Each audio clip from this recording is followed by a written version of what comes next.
अब शुरू होने जा रहा है देश का सबसे बड़ा मुकदमा, आपकी अदालत, रजत शर्मा के साथ।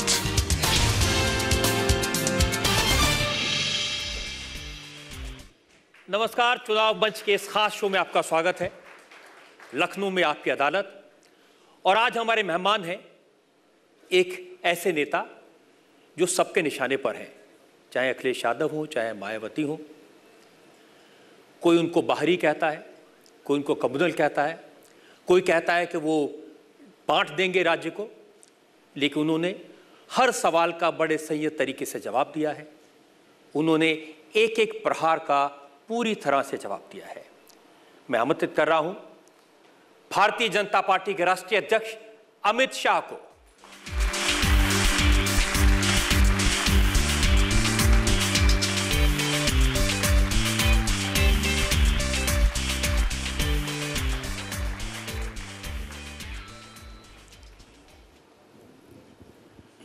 भारतीय जनता पार्टी के अध्यक्ष अमित शाह हमारे मेहमान हैं। इन पर मुकदमा चलाएं, इनसे सवाल पूछें।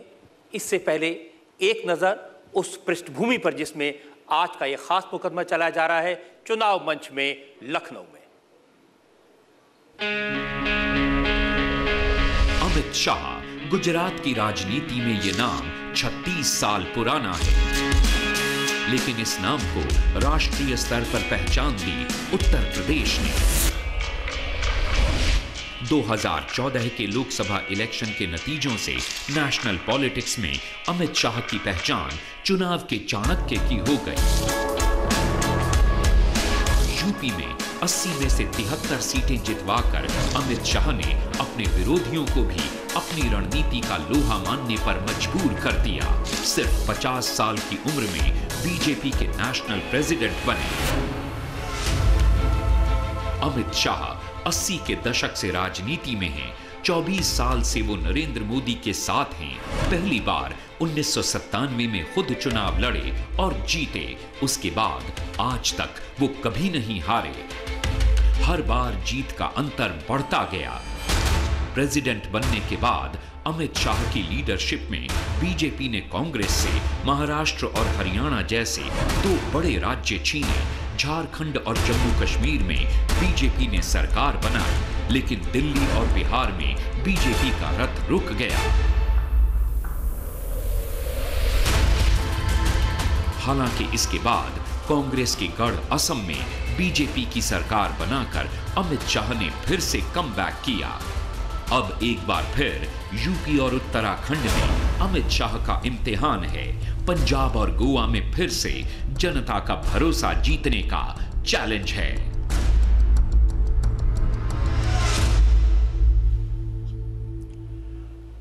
उत्तर प्रदेश में चुनाव का मौका है। हम लखनऊ में हैं।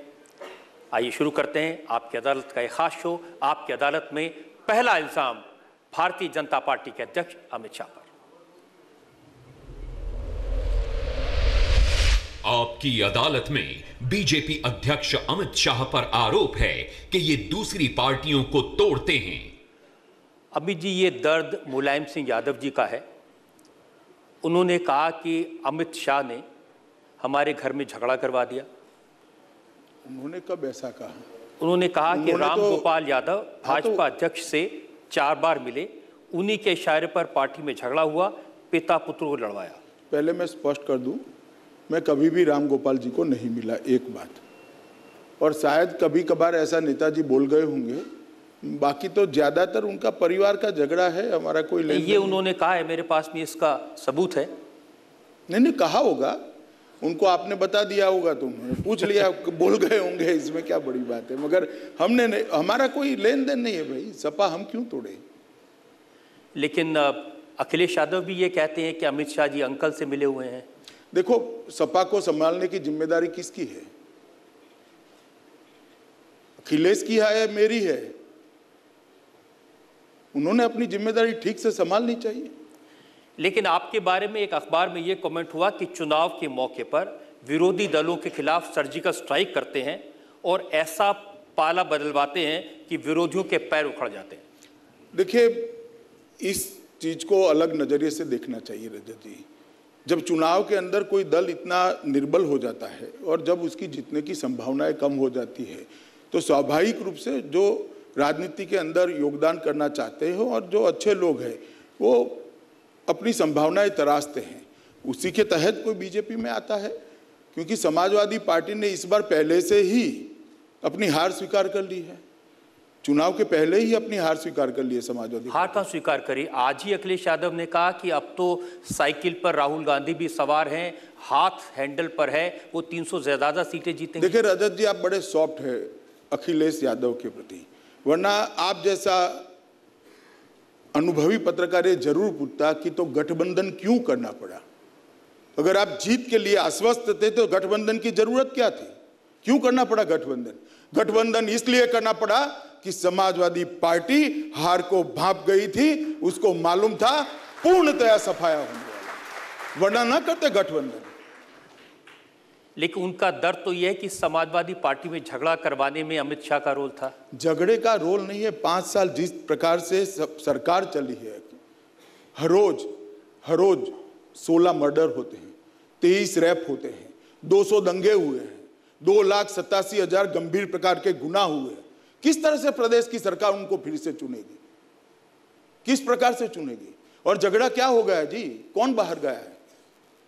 कहां है आज शिवपाल यादव? साइकिल के निशान पर ही लड़ रहे। अतीक अहमद ने सपा छोड़ दी क्या? नहीं छोड़ी। ये जो खनन घोटाले वाले हैं गायत्री प्रजापति, सपा छोड़ दी क्या? नहीं छोड़ी, किसी ने नहीं छोड़ी। सारे विधायकों का टिकट भी रिपीट हो गया, अखिलेश बदल गए। बस कैसे बदल गए? सरकार विधायकों से बनती, अखिलेश बाबू वो सारे विधायक आपने रिपीट करे हैं, कैसे एंटी इनकम्बेंसी से भागोगे? ये यूपी की जनता उनको पूछना चाहती है। हर कॉन्स्टिट्यूंसी में जहां जहां मैं गया, सपा विधायकों के खिलाफ एक बहुत बड़ी एंटी इनकम्बेंसी है। आप कह रहे हैं कि उन्होंने गठबंधन इसलिए किया क्योंकि हारना चाहते थे। आप हारना चाहते थे ऐसा नहीं, हार देख गए थे, इसलिए गठबंधन कर बचने का प्रयास कर रहे हैं, मगर और डूबेंगे। लेकिन आप भी तो बहुजन समाज पार्टी से स्वामी प्रसाद मौर्य को लाए हैं, हमने गठबंधन नहीं करा, गठबंधन नहीं किया, लेकिन हार का डर था कहीं? ना जी, जरा भी नहीं। आपके पास इनफ कैंडिडेट नहीं थे? देखिए, कोई व्यक्ति अगर पार्टी ज्वाइन करता है तो वो गठबंधन नहीं होता है। राहुल गांधी ने सपा ज्वाइन नहीं करी है, वो अपना दल लेकर खड़े, ये अपना दल लेकर खड़े, और दोनों लोगों ने अपना अपना गठबंधन किया है। और गठबंधन भी यूपी की जनता के छलावे में है।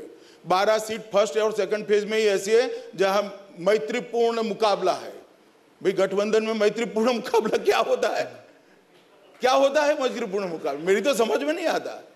लखनऊ मध्य मैत्रीपूर्ण मुकाबला है, फलानी जगह मैत्रीपूर्ण मुकाबला है, सब अलग ही लड़ रहे। इन्होंने एंटी इनकम्बेंसी से भागने के लिए एक प्रयास किया है, मगर यूपी की जनता को मैं जानता हूं, देश में अगर सबसे ज्यादा राजनीति समझने वाले लोग अगर कोई एक प्रदेश में है तो उत्तर प्रदेश में, और वो जानते हैं कि क्या हुआ है प्रदेश में। लेकिन ये सही है कि आपने कोशिश करके बहुजन समाज पार्टी से बहुत सारे नेताओं को तोड़ा, आपने कांग्रेस के बड़े बड़े नेताओं को भाजपा में शामिल किया।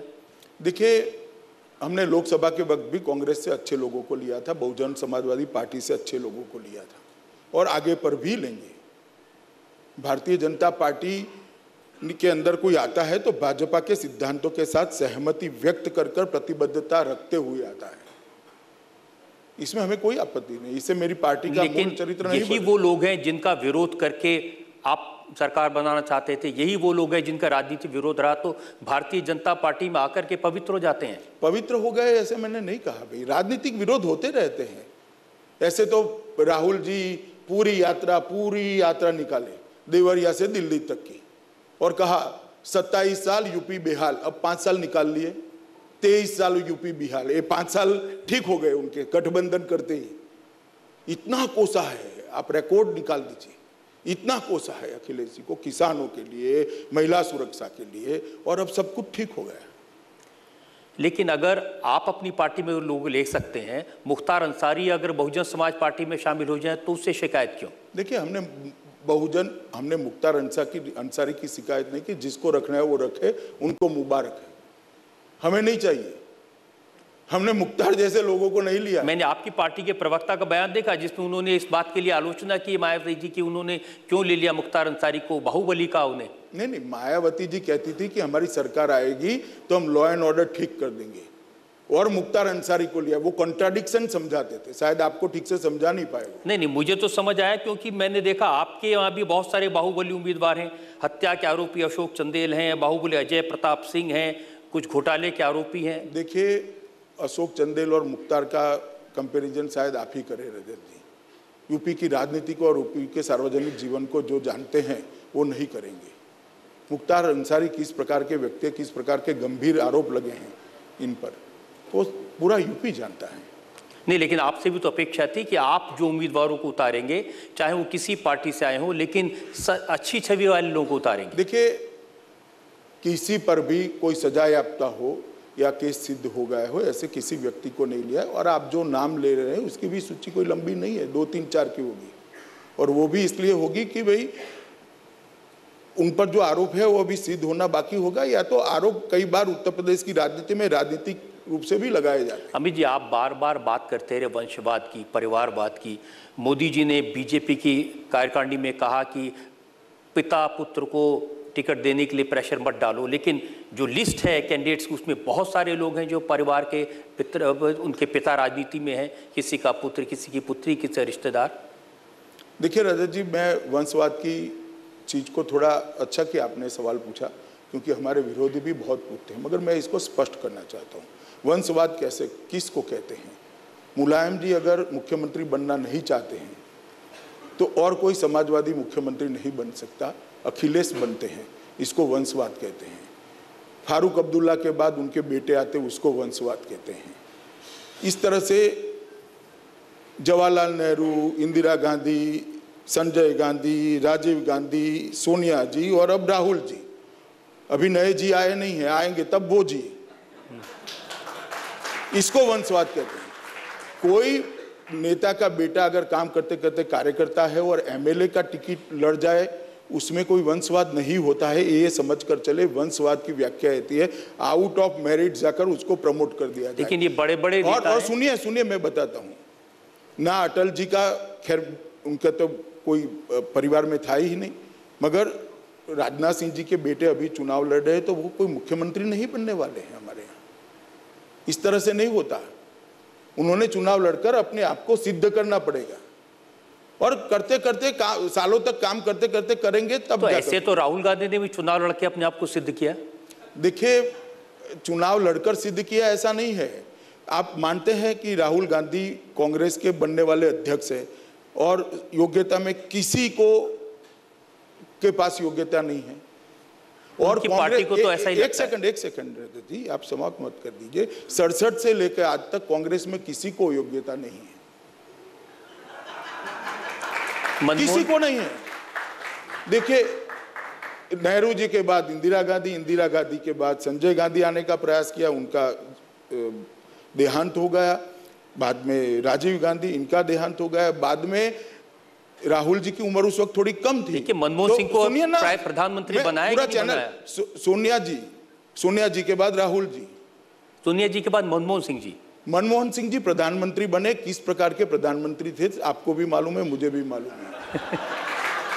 लेकिन इस समय मैं ये जानना चाहता हूं कि राजनाथ सिंह के बेटे, ब्रजभूषण शरण सिंह के बेटे, स्वामी प्रसाद मौर्य के बेटे, लालजी टंडन के बेटे, रंजना वाजपेयी के बेटे, इन सबको टिकट दिया इस बार? नहीं, ठीक है, 400 में से 7-8 बेटे होंगे, इससे ज्यादा नहीं है। और ये सभी लोग, कोई ऐसा नहीं कह सकता कि सार्वजनिक जीवन में नहीं है या सीधे आ गए।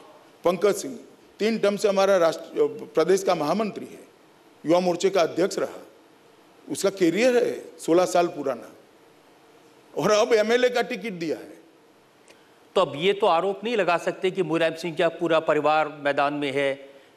नहीं, पूरा, या देखिए भाई, नेहरू गांधी परिवार मैदान में है। आप सपा के सारे सांसदों के नाम बोलिए। एक है मुलायम सिंह जी, एक है डिम्पल जी, एक है राम गोपाल जी के बेटे जी, और एक है उनके भतीजे जी। सारे वही है यहाँ, तो सारे के सारे, उनके अलावा कोई नहीं है। आप समझ रहे हो मेरी बात, दोनों के बीच का अंतर? यहां कुछ है, वहां सब वो है। अमित जी, उत्तर प्रदेश के चुनाव में बहुत सारे सवाल भारतीय जनता पार्टी के बारे में उठे हैं, आपके बारे में उठे हैं। एक ब्रेक के लिए मुझे रुकना है और ब्रेक के बाद आपकी अदालत में अमित शाह पर इल्जाम और तो सवाल आपका एक और था।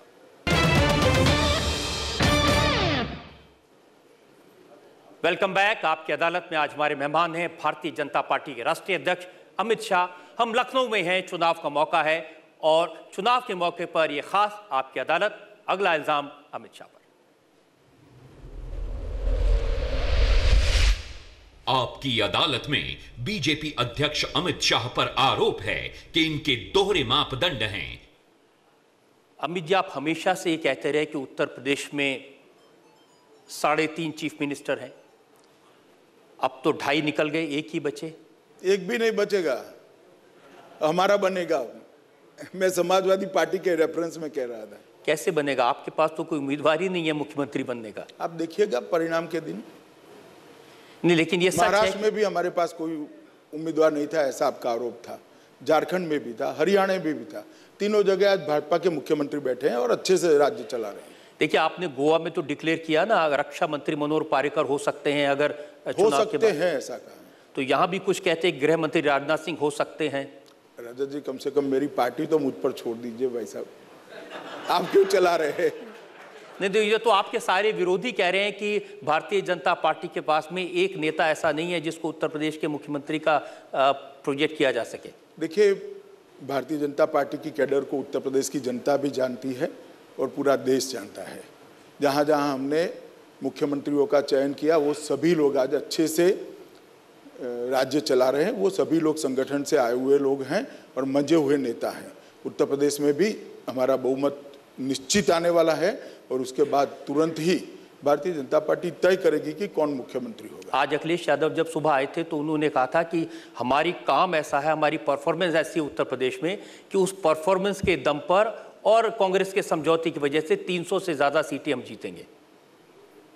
मैं अखिलेश जी के स्टेटमेंट पर कोई टिप्पणी करना नहीं चाहता, मगर परफॉर्मेंस पे जरूर टिप्पणी करना चाहता हूँ कि उनका परफॉर्मेंस कैसा है। मैंने आपको पहले ही बताया कि गंगा जमुना का पूरा मैदान, इतना सारा पानी उपलब्ध, मथुरा जमुना जी से 20 फुट दूर फ्लोराइड आ गया है। जमुना नदी के 20 फुट दूर फ्लोराइड वाला पानी लोग पीने के लिए मजबूर है। इनका परफॉर्मेंस है। कृषि विकास दर सारे देश में से नीचे से उल्टी गिनती करो तो 1, 2, 3, 4 में आते हैं। जीडीपी सारे देश में नीचे से गिनती करो तो 1, 2, 3, 4 में आते हैं। रोजगारी देश में गिनती करो तो नीचे से 1, 2, 3, 4 में आते हैं। और क्राइम में सारे के सारे हेड में ऊपर से 1 नंबर है। सारे के सारे, खून ले लो, बलात्कार ले लो, चोरी ले लो, लूट ले लो, अपहरण ले लो, डकैती ले लो, भ्रष्टाचार। अभी ये कह रहे कि मैंने लखनऊ आगरा हाईवे बनाया। मैं आपके माध्यम से उत्तर प्रदेश की जनता को बताना चाहता हूं कि भारत सरकार इसी मापदंड वाले राजमार्ग जब बनाती है तो 18 करोड़ रुपया पर किलोमीटर उसका खर्चा आता है। इनका खर्चा आया है 31 करोड़ रुपया। अब 18 और 31 का डिफरेंस कहां गया, वो यूपी की जनता नहीं पूछेगी। आज मैंने उनसे कानून व्यवस्था के बारे में पूछा था और आपने जो आरोप लगाए थे पिछले 2 दिन की घटनाएं मेरठ की, लखनऊ की, उसके बारे में। नहीं, मेरठ, लखनऊ, इलाहाबाद कोई जगह बाकी नहीं है। उन्होंने कहा जब अमित शाह आए तो उनसे पूछेगा कि वो मध्य प्रदेश के आंकड़े लेकर आए, राजस्थान के आंकड़े लेकर आए, देख लिए हमने आंकड़े, वो देख ले जरा, बस आप भी देख लीजिए, नेशनल क्राइम रिकॉर्ड ब्यूरो में उपलब्ध हैं। जब मैंने उनको नेशनल क्राइम ब्यूरो के आंकड़े गिनाए तो उन्होंने कहा कि ये आपको भारतीय जनता पार्टी के अध्यक्ष से पूछना चाहिए कि उन पर की कौन सी धाराओं के अंदर केस चले। बहुत धाराओं के ऊपर चला, मगर वो सारे केस अदालत ने ऐसे कहकर निरस्त कर दिए। रजत जी, आपको मालूम है, फिर भी आपने ये सवाल पूछा, इसलिए धन्यवाद आपका। सारे केस ऐसा कहकर निरस्त कर दिए कि जिनको साथ लेकर वो निकले हैं उन्होंने राजनीतिक द्वेष से प्रेरित केस किए थे और उनके पिताजी पर भी किया था। शायद अखिलेश जी को अब याद नहीं है वो बात। कांग्रेस ने मुलायम सिंह जी पर भी किया था। लेकिन उत्तर प्रदेश की जनता को सबसे ज्यादा चिंता अगर किसी की है तो आपने भी कहा कि कानून व्यवस्था की, एक्सटॉर्शन है, मर्डर्स हैं, वाकई में लोग परेशान हैं। ये दावा मायावती जी ने किया कि जब मेरी सरकार थी 5 साल तो उत्तर प्रदेश में कानून व्यवस्था अच्छी थी, इसलिए मुझे वोट दो, मैं आऊंगी तो सब ठीक कर दूंगी। तो हार क्यों गई? 5 साल के बाद जनता ने हरा दिया उनको। हारी तो बीजेपी भी बहुत बार है, बहुत बार है, मगर हम कानून और व्यवस्था के मुद्दे पर नहीं हारे, वो कानून और व्यवस्था और भ्रष्टाचार के मुद्दे पर हारी है चुनाव। गत चुनाव का मुद्दा ही कानून व्यवस्था और भ्रष्टाचार था। अखिलेश जी ने एक और इल्जाम लगाया, उन्होंने कहा कि केंद्र सरकार ने हमारी मदद नहीं की कानून व्यवस्था के लिए, पुलिस के मॉडर्नाइजेशन के जितने प्रोजेक्ट्स थे उनको केंद्र सरकार ने बंद कर दिया।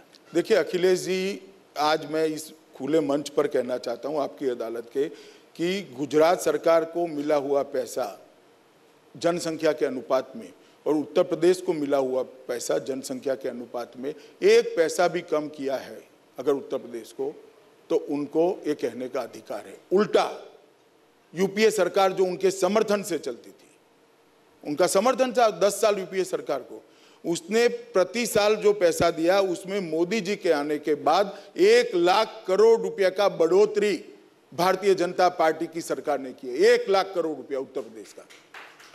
और अखिलेश ने बाकी सबका हिसाब छोड़ दे। नहीं, उन्होंने कहा पुलिस मॉडर्नाइजेशन के लिए जो पैसा था वो नीति आयोग ने बंद कर दिया। नहीं, नीति आयोग ने बंद नहीं किया है भैया, वो पैसा इस ग्रांट में, ग्रांट इनकी स्टेट की ग्रांट ही बढ़ा दी है। क्या और कानून और व्यवस्था सिर्फ मॉडर्नाइजेशन से नहीं होती है। उनके अपराध के आंकड़े, उसमें से 70% उनके नेताओं के क्षेत्र में हुए जहां से एसपी के चुने हुए विधायक हैं। सारी की सारी जगह पे पुलिस का पूरा पॉलिटिसाइजेशन किया है। कोई प्राथमिकी दर्ज कराने जाएगा तो जाति और धर्म पूछकर प्राथमिकी दर्ज की जाती है। कैसे कानून और व्यवस्था ठीक रहेगी? तो बीजेपी कैसे इसको ठीक कर देगी? किया है हमने, कई जगह पे किया है। उत्तर प्रदेश में तो काफी मुश्किल है। अगर पुलिस नहीं है रजत जी, हमारी पार्टी कोई जाति आधारित पार्टी नहीं है। हमारी पार्टी तुष्टीकरण कर कर अपनी वोट बैंक को संभालने का प्रयास नहीं करती किसी एक धर्म विशेष का। अगर ये 2 नहीं करते हैं तो कल को यूपी की कानून और व्यवस्था ठीक हो जाएगी और कुछ ज्यादा करने की जरूरत भी, मगर ये नहीं कर पाएंगे क्योंकि उनका पॉलिटिक्स का बेस ही ये। लेकिन जब आपने टिकट बांटे हैं वो तो जाति के आधार पर ही बांटे होंगे। आप ऐसा मानते हैं, हमने नहीं बांटे।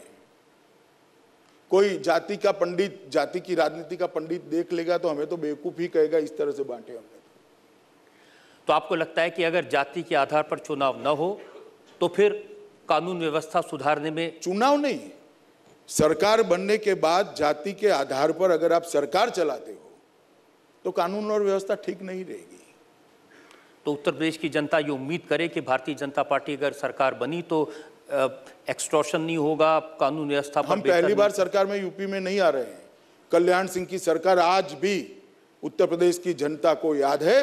पूरे उत्तर प्रदेश के अंदर उस वक्त जो कानून और व्यवस्था की परिस्थिति थी, आज भी जो कल्याण सिंह की सरकार को कानून और व्यवस्था की परिस्थिति के लिए सब लोग याद करते थे, आज भी करते। उम्मीद है कि ये फैसला उत्तर प्रदेश की जनता करेगी। एक और ब्रेक के हम रुकेंगे और ब्रेक के बाद आपकी अदालत में अमित शाह पर लखनऊ केस आपकी अदालत में एक और इल्जाम।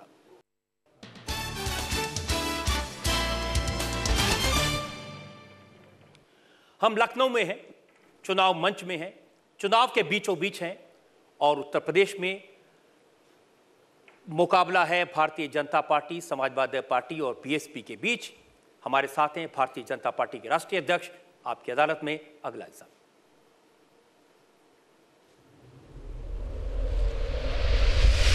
आपकी अदालत में बीजेपी अध्यक्ष अमित शाह पर आरोप है कि ये वोट के लिए समाज को बांटते हैं।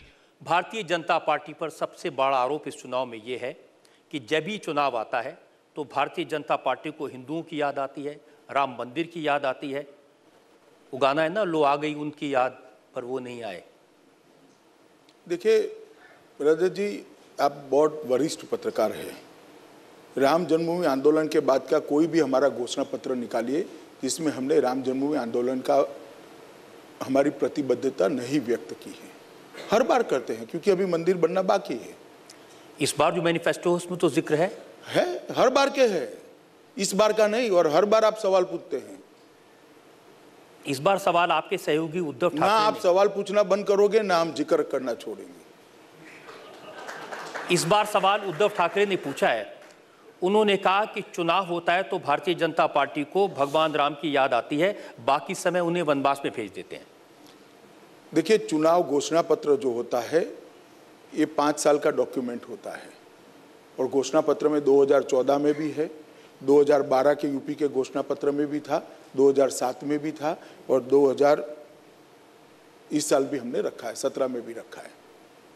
भूल गए ऐसा नहीं होता है, मगर केस लंबित है सुप्रीम कोर्ट के अंदर। इसीलिए तो कांग्रेस के नेता कहते हैं कि बीजेपी का नारा है मंदिर वहीं बनाएंगे, तारीख नहीं बताएंगे। तारीख जब केस कोर्ट में लंबित है तो उनको इतना मालूम पड़ना चाहिए, बीजेपी नहीं बता सकती। ये तो क्या होगा, कोर्ट के फैसले का इंतजार करना पड़ेगा।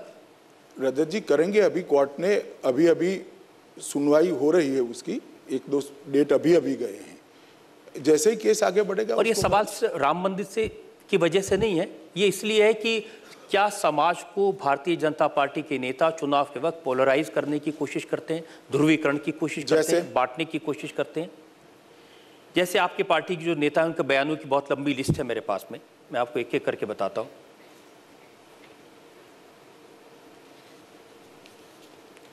सुरेश राणा, उन्होंने कहा कि जीते तो मुरादाबाद, कैराना और देवबंद में मैं कर्फ्यू लगवा दूंगा। आगे संगीत सोम, वोटिंग के वक्त दादरी कांड, मुजफ्फरनगर के दंगों को याद रखना। योगी आदित्यनाथ, उन्होंने कहा कि वैसी कार्रवाई करेंगे जैसी डोनाल्ड ट्रंप ने की है। ये सब हिंदू मुसलमान के आधार पर समाज को बांटने की कोशिश नहीं है। देखिए रजत जी, 3 लाख वाक्य बोले होंगे, इसमें से 3 उठा लिए आपने। इसके साथ हमने कहा है कि हम किसानों का, सभी लघु और सीमांत किसानों का ऋण माफ कर देंगे, आप सवाल नहीं पूछोगे। हमने कहा है कि 0% पर सभी लघु और सीमांत किसानों को ऋण देंगे, आप सवाल नहीं पूछोगे।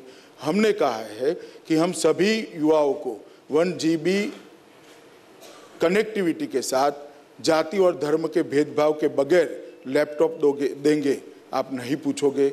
बहुत सारे वादे किए हैं, 25 मेडिकल बनाने का, कन्याओं को मुफ्त शिक्षा देने का, इतने सारी चीजें कही है, इसमें से कुछ आप नहीं पूछोगे। नहीं, जरूर पूछूंगा मैं, वो भी पूछूंगा, लेकिन अभी तो मैं पूछ रहा हूं कि आपके साक्षी महाराज कहते हैं कि आबादी बढ़ाने के लिए वो लोग जिम्मेदार हैं जो 4 बीवियां 40 बच्चे पैदा करते हैं। रमेश चंद तोमर, धौलाना को मौलाना विधानसभा नहीं बनने देना, दाढ़ी वाले घर में घुस जाएंगे, उसका इलाज है हमारे पास। ये कम लोग नहीं है। नहीं, वो ठीक है, बोले होंगे, कहीं नहीं बोलना चाहिए, संयम रखना चाहिए, मगर इसका मतलब ये नहीं कि भारतीय जनता पार्टी ने यही बातें करी है। कभी कभार कोई बोल गया, और हर पार्टी की सूची बनाओ तो इसका ऐसा कुछ ना कुछ निकल आएगा। लेकिन ऐसे पोलराइज करने वाले तो नहीं, इसीलिए मायावती जी बार बार मुसलमानों से कह रही हैं कि भारतीय जनता पार्टी को वोट मत देना, समाजवादी पार्टी को वोट मत देना, मुझे देना, क्योंकि मैं ही तुम्हारी रक्षा कर सकती हूँ इन लोगों से। मायावती कहो और मुसलमान माने, मैं क्या कर सकता हूँ उसमें। आपके घोषणा पत्र में जो 3 तलाक का मुद्दा रखा गया, उसको लेकर बहुत सवाल है। आज चुनाव मंच में दिन भर इस पर बहुत बहस हुई कि क्या भारतीय जनता पार्टी ने वाकई में लोगों को अपील करने के लिए, मुस्लिम महिलाओं को खुश करने के लिए मुद्दा उठाया? ना, मुस्लिम महिलाओं को खुश करने के लिए नहीं उठाया है। ये महिला सम्मान और महिला के सम्मान का मुद्दा है। मुल्लाओं को खुश करने के लिए और पार्टियां नहीं उठाते, हम डरे बगैर उठाते हैं। आज एक मुस्लिम महिला ने यहां सवाल ये पूछा, उन्होंने कहा कि भारतीय जनता पार्टी महिलाओं के वो इशू उठाए जो सारी महिलाओं के हैं। मुस्लिम महिलाएं अपनी देखभाल करना अपनी जानती हैं। बहुत सारी ऐसी भी महिलाएं जो कहती है कि बहुत अच्छा किया है। तो क्या वाकई में आप इसको करवा पाएंगे, या ये भी सिर्फ चुनाव के वक्त का नारा है? नहीं, हमने तो, सरकार ने अपना रुख स्पष्ट कर दिया है सुप्रीम कोर्ट के सामने। और एक और सवाल मायावती जी ने उठाया, आज ही उन्होंने कहा, और बड़ी सख्ती से उन्होंने कहा कि अगर भारतीय जनता पार्टी उत्तर प्रदेश में सत्ता में आई तो सिर्फ मुसलमानों को नुकसान नहीं होगा, आरक्षण को समाप्त कर देगी भारतीय जनता पार्टी। अब भारतीय जनता पार्टी की बात मायावती क्यों बता रही हैं? उन्होंने नहीं बताना चाहिए, भाजपा वालों पे छोड़ देना चाहिए। जनता को वो बताएंगे तो सही उनको क्या लगता है अपने विरोधियों के बारे में, ये तो हक है उनका। नहीं, मगर उनके कहने से क्या होता है? भारतीय जनता पार्टी का स्टैंड बहुत फर्म है, मौजूदा आरक्षण व्यवस्था है वो ठीक है, वो चलनी चाहिए। लेकिन संघ का तो ये नहीं है। संघ ने कभी नहीं कहा। अभी थोड़े दिन पहले मनमोहन वैद्य ने कहा, आपने कई बार इसकी सफाई भी दी है, लेकिन पूरा बयान सफाई नहीं दी है जी। आप पहले सवाल पूछिए, क्या पूछा था मनमोहन जी? मनमोहन वैद्य ने कहा आरक्षण नहीं, उसने क्या कहा नहीं, सवाल क्या था वो पूछिए, मैं बताता हूँ, वरना आपका नहीं थोड़ा क्या कहा ये तो मैं आपको बताऊंगा ना। नहीं, पहले उनको सवाल क्या पूछा गया था तब मालूम पड़ेगा ना किस रेफरेंस में कहा। उनसे पूछा गया था क्या धर्म के नाम पर आरक्षण सही है, ये पूछा गया था ना, तो उन्होंने जवाब ये दिया, सारा जवाब धर्म के नाम पर आरक्षण के लिए है। अब उनका जवाब देखिए। अब पहले मैं आपके माध्यम से ये दोनों पार्टियों को पूछना चाहता हूं, सपा, बसपा और कांग्रेस को, कि आपने 2012 में धर्म के आधार पर आरक्षण की घोषणा की थी, मांग की थी उन्होंने, अब नहीं कर रहे। इस चुनाव में वो करने वाले हैं या नहीं करने वाले, क्या करना है वो बताना चाहिए। और अगर वो धर्म के आधार पर आरक्षण चाहते हैं तो इंदिरा साहनी के जजमेंट के बाद 50% से आरक्षण ज्यादा बन नहीं सकता। 50% SC, ST और OBC को मिल चुका है, तो अब किसका काट कर धर्म के आधार पर आरक्षण देंगे, इसकी स्पष्टता उन्होंने करनी चाहिए। SC का काटोगे या OBC का काटोगे? धर्म के आधार पर जो आरक्षण देना चाहते हैं उनको मैं पूछना चाहता हूं, सपा से, बसपा से और कांग्रेस पार्टी से, आप किसका काटकर धर्म के आधार पर आरक्षण दोगे? उसका जवाब कोई नहीं देता और आप पूछते भी नहीं उनको। रजत जी, आपको पूछना चाहिए। अमित जी, आप मेरी बात सुनिए ना, आपको पूछना चाहिए उनको। हम कहते हैं कि धर्म के आधार पर आरक्षण संविधान सम्मत नहीं है, इस देश का संविधान इसकी इजाजत नहीं देता है, इसलिए नहीं होना चाहिए। लेकिन संघ के प्रवक्ता मनमोहन वैद्य ने जो कहा वो सिर्फ वो धर्म पर आधारित नहीं है। धर्म पर आधारित, मैं अगर पूरी बात उनकी पढ़ दूं फिर आप बताइए। पढ़ दीजिए। उन्होंने कहा कि आरक्षण लंबा चलेगा तो अलगाववाद पैदा होगा। ये धर्म के आधार पर आरक्षण के जवाब में है। अब समय आ गया कि पहले आप स्पष्टता स्वीकार करते हैं। मैं मानता हूं। आगे अगर उनको पूरा बयान देखें, सभी को बेहतर शिक्षा हो जाए, समान अधिकार की बातें हो।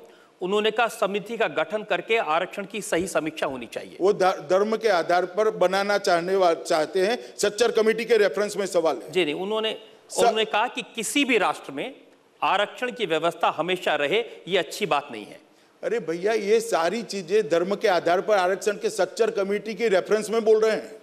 आप सवाल नहीं बता रहे हो दर्शकों को, ये ठीक नहीं है। नहीं, मैंने तो आपको बताया सवाल क्या है। मुझे नहीं बताया ना, उसको सवाल क्या पूछा गया। उसका सवाल ये था कि सच्चर कमेटी ने धर्म के आधार पर आरक्षण की मांग की है, आपका इसके बारे में क्या कहना है? अमित जी, ये पहली बार नहीं हुआ ना, बिहार के चुनाव के पहले भी बिहार के चुनाव में भागवत जी का बयान आया था। चुनाव में भी कहीं पर ऐसा नहीं किया, और फिर भी इसके बाद संघ ने रिजॉल्व कर तय किया है, प्रस्ताव पारित कर कहा है कि हम अभी की आरक्षण व्यवस्था के साथ सहमत है। लेकिन आपको नहीं लगता कि जब इस तरह की बातें आएंगी जनता में तो उसका नुकसान होगा भारतीय जनता पार्टी? जरा भी नुकसान नहीं होगा, क्योंकि हमारा दिल साफ है रजत जी। इंडिया टीवी के कहने से नहीं चलता है देश, हमारा दिल साफ है। भारतीय जनता पार्टी और राष्ट्रीय स्वयंसेवक संघ दोनों आरक्षण के मुद्दे पर स्पष्ट है कि अभी का जो आरक्षण की व्यवस्था है वो चलनी चाहिए। और समीक्षा नहीं होनी चाहिए? कभी नहीं कहा हमने समीक्षा होनी चाहिए। जो भी बयान मनमोहन वैद्य के हैं या मोहन भागवत के, उससे ये अर्थ निकलता है कि इसकी समीक्षा होनी चाहिए। मगर रेजोल्यूशन आपको चाहिए तो मैं कल भेज दूंगा। उसके बाद में आपने जो विवाद खड़ा किया, ऐसा ही कई लोगों ने विवाद खड़ा करने का प्रयास किया। किसी भी संगठन की नीति रेजोल्यूशन से स्पष्ट होती है, और रेजोल्यूशन की कॉपी मैं आपको भेज दूंगा। नहीं, कॉपी भेजने की जरूरत है, आपकी बात है, मैं उसका विश्वास करता हूं। अच्छी बात है रजत जी। एक और ब्रेक के लिए रुकेंगे, और ब्रेक के बाद आपकी अदालत में अमित शाह पर इल्जामात और सवालात का एक और।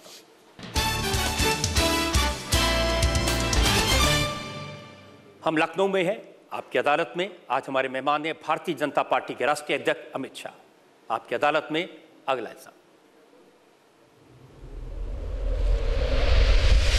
आपकी अदालत में बीजेपी अध्यक्ष अमित शाह पर आरोप है कि ये सुहाने सपने बेचते हैं। 27 अक्टूबर को आपने इटावा में कहा कि अगर 1 लाख करोड़ रुपए से यूपी का विकास करना है तो बीजेपी को पूर्ण बहुमत देना होगा। ये एक तरह की सौदेबाजी नहीं हुई जनता के साथ? मैंने पूरा वाक्य आपने नहीं सुना, बीच में से काट कर आप उठा रहे हैं। मेरा वाक्य था, मोदी जी ने 1 लाख करोड़ रुपया प्रति साल ज्यादा भेजा है यूपीए सरकार से, मगर 1 लाख करोड़ रुपया नीचे तक नहीं पहुंचा। ये भ्रष्टाचार की बलि चढ़ गया है। अगर भ्रष्टाचार रोकना है, 1 लाख करोड़ रुपए से यूपी का विकास करना है, तो पूर्ण बहुमत की भारतीय जनता पार्टी की सरकार बनानी पड़ेगी और सपा की सरकार को हटाना पड़ेगा। मैं आज भी कहता हूं कि अगर इसमें सौदेबाजी क्या है? अगर पैसा चाहिए उत्तर प्रदेश को, पैसा चाहिए ऐसा नहीं है, जो भेजा है वो ये खा गए हैं। आज तो उन्होंने बड़ी लंबी लिस्ट बताई थी कि उन्होंने क्या क्या किया उत्तर प्रदेश की जनता के लिए, कैसे सड़कें बनवाई, कैसे मैंने कहा ना 18 करोड़ और 31 करोड़ ऐसी सड़कें बनाई है। देखिए रजत जी, समस्याओं का दरिया है उत्तर प्रदेश। कॉस्मेटिक तरीके से विकास कर उत्तर प्रदेश की समस्याओं का समाधान नहीं हो सकता। क्या हुआ है रोजगारी के लिए? इलाहाबाद हाईकोर्ट ने उनके सेवा आयोग के अध्यक्ष को निलंबित करना पड़ा, क्योंकि 70% एक ही जाति के लोगों को टिकट बहाली कर दिया गया। क्या हुआ है? कुछ नहीं हुआ है। पूरे देश भर में मोदी जी की अपील के बाद ज्यादातर सरकारों ने स्वीकार कर लिया, वर्ग 3 और 4 की बहाली के लिए इंटरव्यू समाप्त कर दिए जाएंगे, मेरिट्स पर होगा। उत्तर प्रदेश नहीं कर रहा है। क्यों नहीं कर रहा है? क्योंकि भ्रष्टाचार करना है। रजत जी, इन्होंने, मोदी जी ने जो प्रधानमंत्री फसल बीमा योजना दी, उसका प्रीमियम भी नहीं भरा, क्योंकि एजेंसी का कमीशन तय नहीं हो पाया। और आज उत्तर प्रदेश के किसान को मुआवजा नहीं मिल रहा है। क्या किया है अखिलेश जी ने? आपको सुनाया हो तो मुझे लिस्ट तो सुना दो। मेरे पास 500 सवाल है। उन्होंने तो ये भी बताया कि जो मैनिफेस्टो भारतीय जनता पार्टी ने बनाया, जिसमें वादा किया 24 घंटे बिजली देंगे, लड़कियों के लिए मुफ्त शिक्षा देंगे, मुफ्त लैपटॉप देंगे, ये उनका मैनिफेस्टो कॉपी कर लिया। 24 घंटे बिजली उनकी तो 5 साल समाप्त हो गई, आ गई है क्या? अब क्या मैनिफेस्टो करना भाई? लास्ट मैनिफेस्टो का आपका घोषणा है, अब तक तो हुआ नहीं। और हमने, रजत जी, हमने ये सारी चीजें हमारे शासित राज्यों में कर दी है। अब मध्य प्रदेश जाइए, गुजरात जाइए, महाराष्ट्र जाइए, राजस्थान जाइए, छत्तीसगढ़ जाइए, ये सारे राज्यों में हमने 24 घंटा बिजली दे दी है। और लैपटॉप के लिए भी मैं बहुत स्पष्ट हूं कि लैपटॉप किसी एक जाति और धर्म विशेष को नहीं मिलेगा, समाज के हर बच्चे को मिलेगा। जाति और धर्म के आधार पर हम देंगे। लेकिन आपने जो इतने बड़े बड़े वादे किए, और उसको ध्यान से आप भी पढ़िएगा, मेरे घोषणा पत्र का एक एक शब्द पढ़ा है। उसमें लिखा है, जाति और धर्म के भेदभाव के बगैर हर युवा के पास हम लैपटॉप भिजवाएंगे। लेकिन आज ही मायावती जी ने बड़ा सख्त उन्होंने बयान दिया। उन्होंने कहा कि ये पूछना चाहिए अमित शाह को और मोदी जी को कि उन्होंने जो वादे किए थे 2014 में चुनाव के वक्त में, उनको पूरा नहीं किया। और वादा खिलाफी अपने आप में एक बड़ा जुर्म है, जिसका भय मोदी जी को सता रहा है। देखिए रजत जी, हम कोई एक राज्य की सरकार पार्टी नहीं है। पूरे देश में मेरी पार्टी चलती है, अखिल भारतीय पार्टी है। देश में हमारी जहां सत्ता में हिस्सेदारी है और हमारी सरकार है, ऐसे 14 राज्य हैं। और हम अकेली ऐसी पार्टी है जो बार बार चुनकर आती है।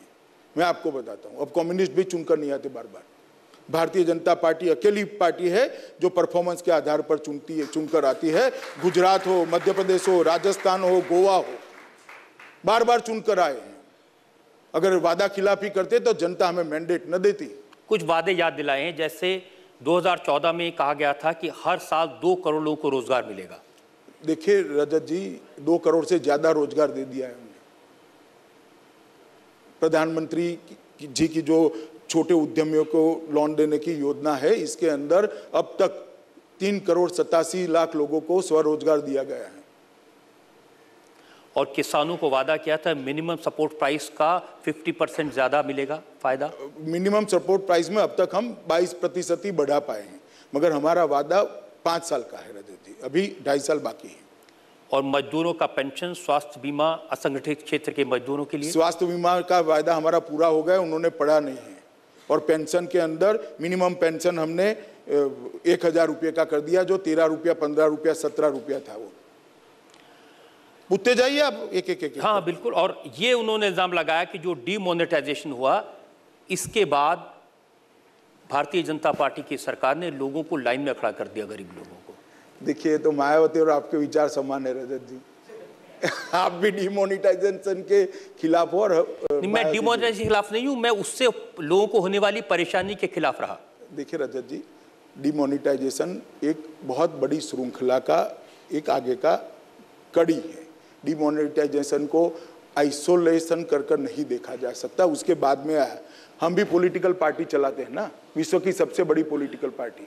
हमें भी पार्टी चलाने में तकलीफ होगी, फिर भी हमने फैसला किया भ्रष्टाचार को इस देश की राजनीति से बाहर करने के लिए, काले धन को इस देश की राजनीति के बाहर करने के लिए, कि कोई भी पॉलिटिकल पार्टी 2000 रुपये से ज्यादा चंदा नहीं दे सकती। मैं मानता हूं रजत जी, ये साहस नरेंद्र मोदी के अलावा इस देश की राजनीति में किसी के अंदर नहीं। जो स्वयं एक राजनीतिक पार्टी का नेता है, सबसे बड़ी राजनीतिक पार्टी का नेता है, और कहता है कि चंदा 2000 रुपये से ज्यादा कैश राजनीतिक पार्टियां नहीं ले पाएगी।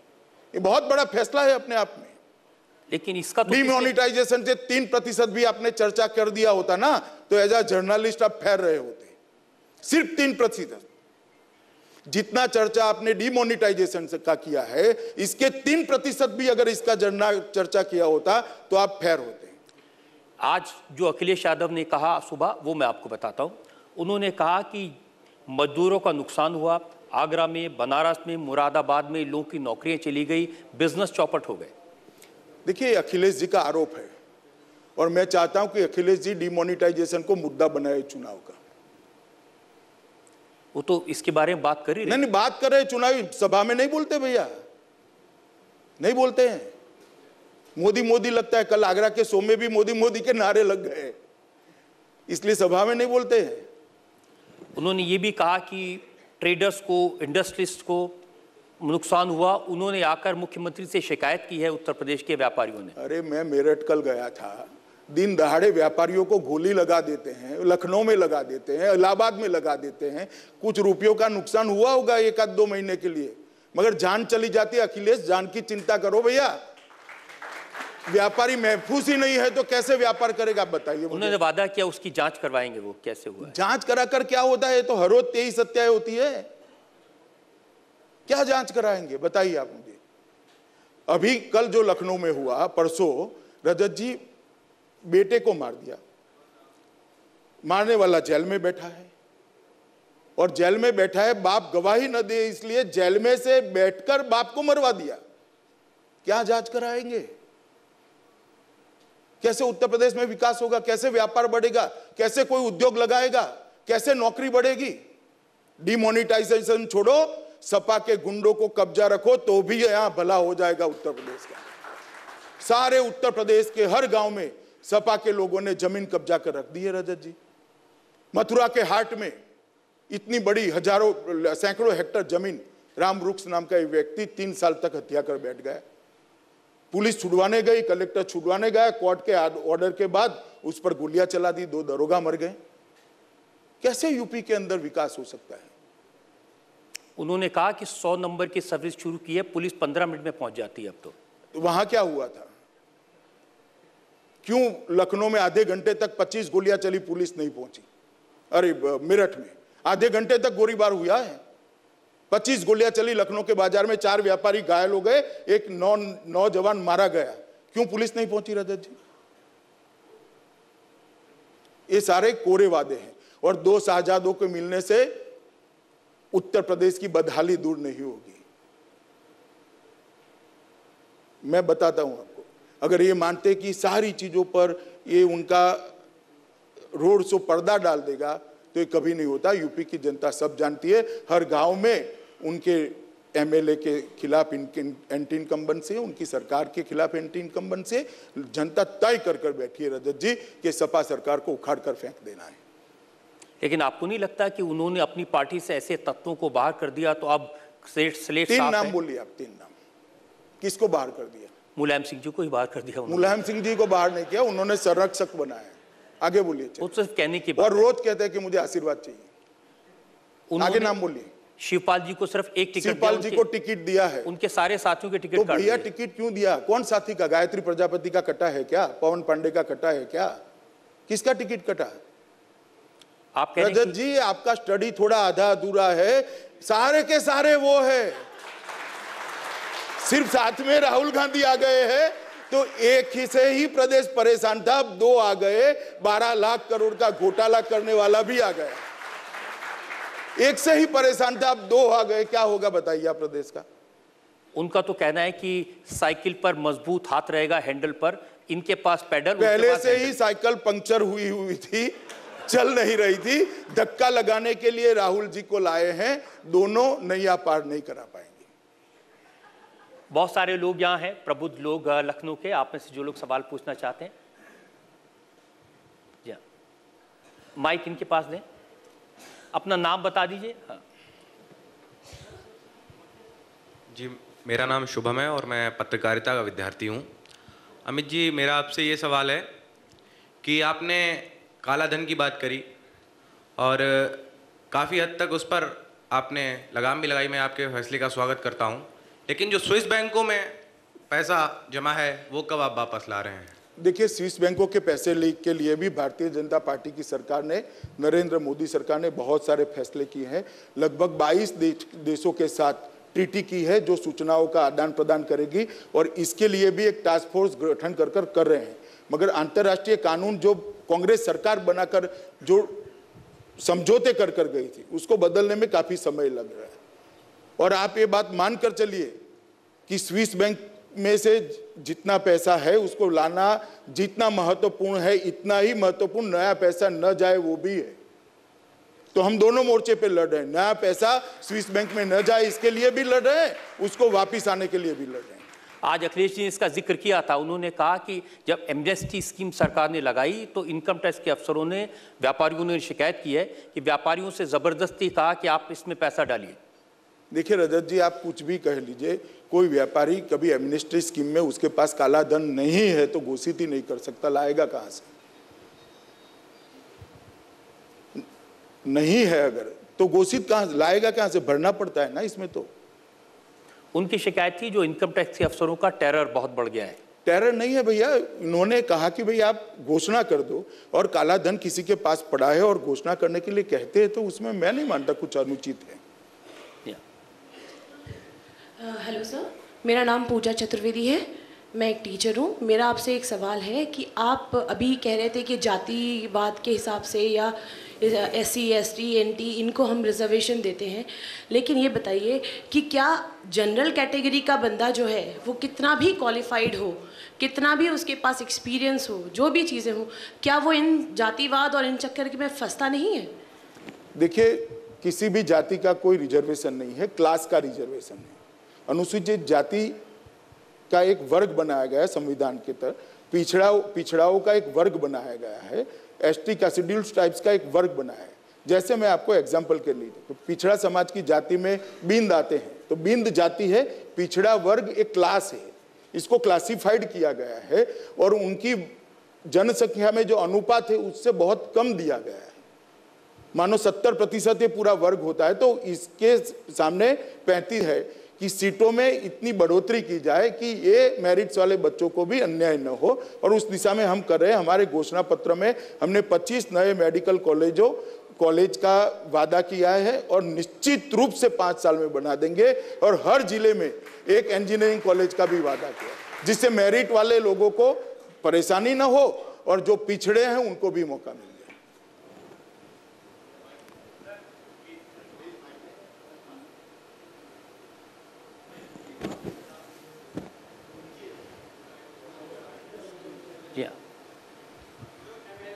जी, अपना नाम बता दीजिए प्लीज आप। हाँ जी, मेरा नाम शमील शमसी है, मैं उत्तर प्रदेश मुस्लिम व्यापारी संघ का अध्यक्ष हूँ। जी, पूछिए। मेरा एक सवाल अमित शाह जी से है कि यहाँ के लोग आमतौर पे कहते हैं कि समाजवादी पार्टी और बीजेपी का आपस में कुछ मेल भी है, जिसकी वजह से कई ऐसे बयानात होते हैं जो बहुत शर्मनाक होते हैं, मगर बीजेपी उस पर चुप्पी साध जाती है। जैसे आजम खान साहब का कल एक बयान था बदायूं में, जिसमें उन्होंने कहा कि कश्मीर जो है वो पाकिस्तान का हिस्सा है, और वहाँ पर भारतीय फोर्सेस जिस तरह से इजरायली फोर्सेस फिलिस्तीन में जुल्म कर रही हैं, वैसे ही भारतीय लोगों पर, वहाँ की कश्मीरियों पर भारतीय फोर्सेस जुल्म कर रही हैं। इस बयान के, इतने शर्मनाक बयान के आने के बाद भी बीजेपी का कोई रिएक्शन इस पर नहीं आया। नहीं, हमारे ध्यान पर नहीं आया। अभी मैं कह देता हूँ, रिएक्शन अभी दे देता हूँ। ये आजम खान जी का बयान उनके चरित्र को उजागर करने वाला बयान है और समाजवादी पार्टी के नेताओं ने इसका जवाब देना चाहिए। समाजवादी पार्टी ने स्पष्ट कहना चाहिए कि वो कश्मीर के लिए क्या मानते हैं। आजम खान मेरी पार्टी के नेता नहीं है। इसकी जिम्मेदारी समाजवादी पार्टी की बनती है उनसे जवाब तलब करने की। जी, आप पीछे, अब आप बैठ जाइए, आपके पीछे वो हैं जी। अपना नाम बताइए। मेरा नाम रत्नेश चंद्रा है, पेशे से वकील हूँ। एक सवाल आपसे इतना पूछना है कि एनजेएसी ऑनरेबल सुप्रीम कोर्ट ने सेट असाइड कर दिया, जजेस की वैकेंसीज फिलअप नहीं हो रही हैं, पूरा हिंदुस्तान परेशान है, सारी पब्लिक परेशान है। और या तो प्रेस्टीज इशू बना लिया है किसी ने कि कोई जजेस की रिकमेंडेशंस को आगे बढ़ने नहीं दिया जाएगा और कोई अपॉइंटमेंट नहीं होने दिया जाएगा। इससे पब्लिक को कोई परेशानी जो हो रही है उसके बारे में कुछ आपसे जानना चाहेंगे हम लोग। देखिए, आपने भाषण ही सुने हैं, किसके मैं कहना नहीं चाहता, जनता समझ जाएगी। वास्तविकता ये नहीं है। विगत 35 साल में सबसे ज्यादा जजों की नियुक्ति ये 2.5 साल में नरेंद्र मोदी के शासन में हुई है, सबसे ज्यादा नियुक्ति। और इसके आंकड़े भारत सरकार की विधि मंत्रालय के वेबसाइट पर पड़े हुए हैं, आप डाउनलोड कर देख लो। और आपका ये भ्रांति है कि एनजेसी के फैसले के कारण जजों की नियुक्ति रुकी पड़ी है। नियुक्ति नहीं रुकी है, पुरानी व्यवस्था से आज भी नियुक्ति। न्यूज़पेपर्स के आंकड़ों के बारे में बात कर रहा था, उसमें स्पष्ट रूप से दिया गया है जितनी जा रही हैं, करीबन 150-200 वैकेंसीज जो भी फिलअप होने के लिए जा रही हैं, वो एग्जीक्यूटिव यूनियन आगे बढ़ने नहीं दे रही। Amit ji, by large impression ये है कि जजेस की नियुक्ति रुकी हुई है इस तकरार की वजह से। गलत इंप्रेशन है रजत जी। और मैं कहता हूं भारत सरकार की साइट पर आप जाकर देख लो, कंपेरेटिव ग्राफिक्स के साथ बनाकर दे रखा है। हम जुडिशरी के साथ बहस कर, सुनिए तो, हम जुडिशरी के लोगों के बातों के साथ बहस करना नहीं चाहते, हम सम्मान करते हैं। मगर वास्तविकता है कि सबसे ज्यादा जजों की नियुक्ति 2.5 साल के अंदर हुई है। सर, मैं वेद प्रकाश राय, पेशे से शिक्षक हूं। मेरा प्रश्न ये है कि 2014 जब आम चुनाव था तो आपने प्रधानमंत्री का कैंडिडेट घोषित किया, लेकिन 2017 का जब यूपी का चुनाव हो रहा है तो आपने कोई कैंडिडेट घोषित नहीं किया है। तो एक आम मतदाता जैसे और जो पार्टियां हैं उनके कैंडिडेट हमारे सामने हैं, लेकिन भारतीय जनता पार्टी का कोई कैंडिडेट नहीं है, तो इसमें एक कन्फ्यूजन हो रही है, तो उस पर आप क्या कहेंगे? कंफ्यूज मत होइए। उत्तर प्रदेश और गुजरात का कंपैरिजन कर दीजिए, उत्तर प्रदेश और मध्य प्रदेश का कर दीजिए, उत्तर प्रदेश और छत्तीसगढ़ का कर दीजिए, उत्तर प्रदेश और हरियाणा का कर दीजिए, उत्तर प्रदेश और महाराष्ट्र का कर दीजिए। सुन लो भैया, एक जमाने में बीमारू राज्य का कंसेप्ट किसी अर्थशास्त्री ने लॉन्च किया था। बीमारू राज्य में से बिहार, मध्य प्रदेश, राजस्थान और उत्तर प्रदेश जो बदहाली की अवस्था में थे, हम उसमें से राजस्थान, मध्य प्रदेश और पुराने मध्य प्रदेश का हिस्से छत्तीसगढ़ में आए। ये तीनों राज्य बीमारू के बाहर निकल गए हैं। उत्तर प्रदेश में हम सत्ता पर आने के बाद 5 साल के अंदर उत्तर प्रदेश बीमारू राज्य की कैटेगरी से निश्चित रूप से बाहर आ जाएगा, निश्चित रूप से। और ये बाकी बीमारू राज्य में भी हमने मुख्यमंत्री की घोषणा नहीं की थी, पहला चुनाव ऐसे ही लड़े थे। लेकिन उनका सवाल है कि उत्तर प्रदेश में बाकी दोनों पार्टियों के मुख्यमंत्री उम्मीदवार सामने हैं, भारतीय जनता पार्टी का नहीं है, इसलिए जनता के मन में कंफ्यूजन है। बाकी दोनों पार्टियों में कोई और नेता ही नहीं है। कौन है बताइए मायावती की पार्टी में? बसपा में कौन है? सतीश चंद्र मिश्रा। आप मानते हो मुख्यमंत्री बन सकते हैं मायावती के रहते? और यहाँ कौन है नेताजी का दूसरा? समाजवादी पार्टी में तो बहुत सारे बेटा चाहिए ना, बेटा तो एक ही है। राजेश यादव, मैं क्वेश्चन पूछना चाहता हूं कि अभी माननीय अध्यक्ष जी कह रहे थे कि 18 करोड़ की सड़कें और 31 करोड़ की सड़कें, और यादव सिंह प्रकरण चल रहा है एलडीए में वहां नोएडा का, तो जब सीबीआई आपके पास है तो आप जांच करवा करके उन पे कार्रवाई क्यों नहीं करते हैं? सड़क की जांच जब तक वो हमें नहीं सौंपते हम नहीं कर सकते। और सुन लो भैया, सब जवाब देता हूं, उतावले मत हो। और सुन लो, जितना भी करप्शन हुआ है, चाहे बुंदेलखंड का खनन घोटाला है, यादव सिंह हो, या इस सड़क का घोटाला है, या बिजली का घोटाला है, सारे के सारे करप्शन की जांच भी होगी और करने वाले निश्चित समय मर्यादा में जेल में भी जाएंगे, ये समझकर चलो। लेकिन यादव सिंह जी का केस तो हाई कोर्ट ने, सुप्रीम कोर्ट ने उत्तर प्रदेश की सरकार के विरोध के बावजूद सीबीआई को सौंप दिया है। तो वहां पर जेल में गए ही है और आगे की परतें भी खुल रही है। रजत जी, यादव सिंह जेल में ही है, आगे की परतें भी खुल रही है, मगर हम खोलेंगे तब आप आपकी अदालत में पूछोगे वेंडेटा का पॉलिटिक्स है, ऐसा कटिंग लेकर आ जाओगे आप कि बदले की कार्यवाही है। इस वक्त ऐसा मत अगर कोई आरोप लगाएगा तो पूछना पड़ेगा। नहीं, वो तो पूछना पड़ेगा, मगर तथ्य भी देखने पड़ेंगे। आज आपने पूछा है वो भी याद कर रखना पड़ेगा। बहुत सारे लोग ये कहते हैं कि राम गोपाल जी पर इसी बात का प्रेशर डाल दिया बीजेपी ने। राम गोपाल जी पर हमें कोई प्रेशर डालने की जरूरत नहीं भैया। उनका देखिए रजत जी, ये उनका परिवार का मामला है, इस पर मैं कोई टिप्पणी करना नहीं चाहता। और बाय एंड लार्ज एक प्रयास है कि लोगों का ध्यान भटकाया जाए चीजों से। सर, मेरा नाम सीके प्रसाद है। सर, मेरा नाम सीके प्रसाद है, मैं पेशे से शिक्षक हूँ ये HL में।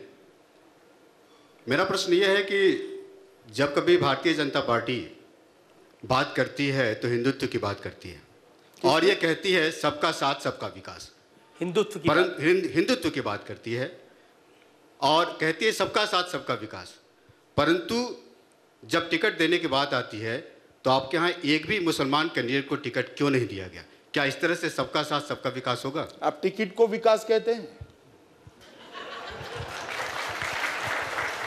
हम विकास करने के लिए राजनीति में नहीं आए भैया। सबका साथ सबका विकास क्या होता है मैं समझाता हूं।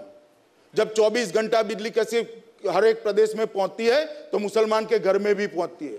हर घर में शौचालय बनता है तो मुसलमान के घर में भी बनता है। भ्रष्टाचार बंद होता है तो मुसलमान के लिए भी बंद होता है।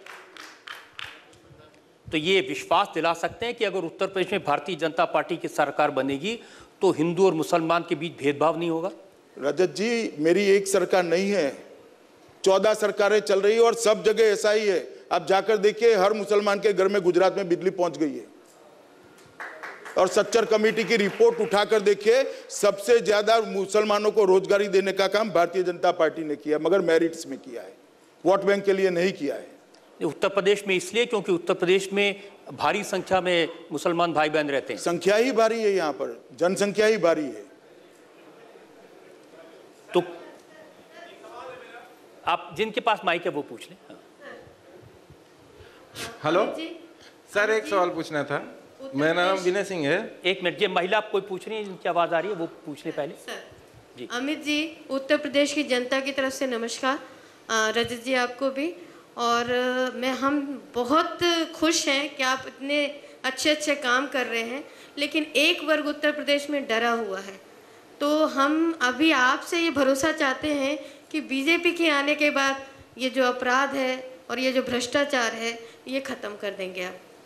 देखिए, बीजेपी इनकी सरकार, यहाँ पर कल्याण सिंह की सरकार बनी थी, राजनाथ सिंह जी की सरकार बनी थी, राम प्रकाश गुप्ता जी की सरकार बनी थी। और सबसे कम दंगे, अगर सबसे कम अपराध हुआ, सबसे कम दंगे हुए तो वो सरकारों में हुए थे। ये अखिलेश सरकार के 5 साल के शासन में 200 दंगे हुए, 200 दंगे, जिसका कोई जवाब नहीं। यही भरोसा चाह रहे हैं सर आपसे। जी निश्चित भरोसा रखिए, भारतीय जनता पार्टी आएगी तो किसी के साथ भेदभाव रखे बगैर अपराध करने वालों पे दंडित करने वाली कठोर कार्यवाही। बहुत धन्यवाद सर। अमित जी, आपने उत्तर प्रदेश की जनता के अंदर जो शक थे, सवाल थे, उन सबके बड़ी बेबाकी से जवाब दिए। हम आज का कार्यक्रम यहीं खत्म करते हैं। अमित शाह पर हमने मुकदमा चलाया, उनके जवाबों में कितना दम है, कितनी सच्चाई है, वादों में कितनी ताकत है, इसका फैसला उत्तर प्रदेश की जनता करेगी। चुनाव का माहौल है, हम इंतजार करेंगे उत्तर प्रदेश की जनता के फैसले का, अमित शाह के आज के इस मुकदमे पर।